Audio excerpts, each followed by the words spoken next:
আসসালামু আলাইকুম বন্ধুরা, সবাই কেমন আছেন? আশা করি ভালো আছেন। আজকের রান্না পাট শাক আর ডাউল মিক্সড। আজকে রান্না হচ্ছে পাট শাক দিয়ে ডাউল দিয়ে রান্না হচ্ছে, মসুরের ডাউল দিয়ে। এখানে আমরা সব নিয়ে নিয়েছি। পাট শাকটাও ধুয়ে নেওয়া হয়েছে। এখানে আমরা ডাউল দিয়ে দিয়েছি, মসুরের ডাউল।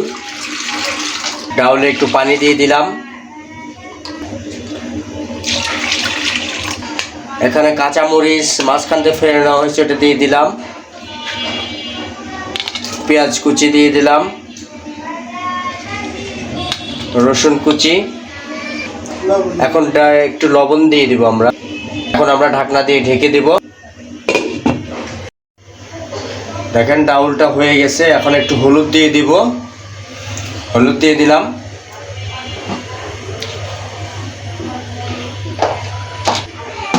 পাট শাক দিয়ে ডাউল দিয়ে রান্নাটা খুব সুস্বাদু হয়, আপনারা বাসায় বানিয়ে খেয়ে দেখবেন। এখন পাট শাকটা দিয়ে দিলাম,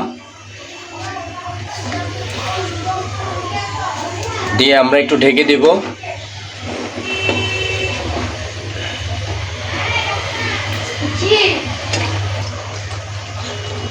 দেখেন ডাউলের সাথে পাট শাকটা মিশে যাচ্ছে। দেখেন পাট শাক আর ডাউলটা হয়ে গেছে। এখন আমরা এটাকে তেলে দিয়ে দেবো, ডাউলটাকে তেলে দিয়ে দেবো।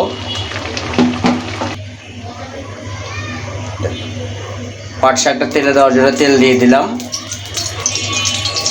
এখন একটু শুকনা মরিচ দিয়ে দেব।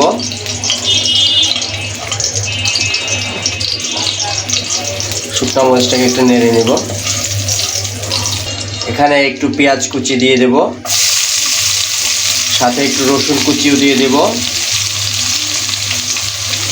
এখন এটা নেড়ে একটু মিক্স করে নিব আমরা। দেখেন পেঁয়াজ মরিচ রসুন এগুলো একটু ভাজা ভাজা হচ্ছে। এটাকে কি বলে? বাগার বলে না?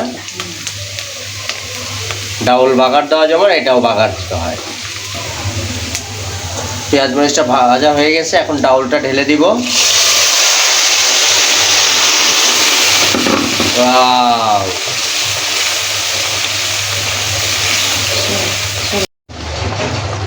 দেখেন আপনারা পাট শাকের সাথে ডাউল কি সুন্দর লাগতেছে।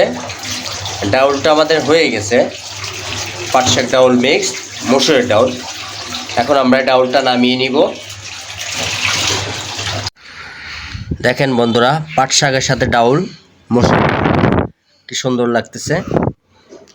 আপনারা বাসায় বানিয়ে খাবেন, দেখবেন কেমন টেস্ট। ভালো লাগলে আমাদের চ্যানেলটি সাবস্ক্রাইব করবেন, লাইক অ্যান্ড কমেন্টস করে ভালোবাসা দিয়ে পাশে থাকবেন।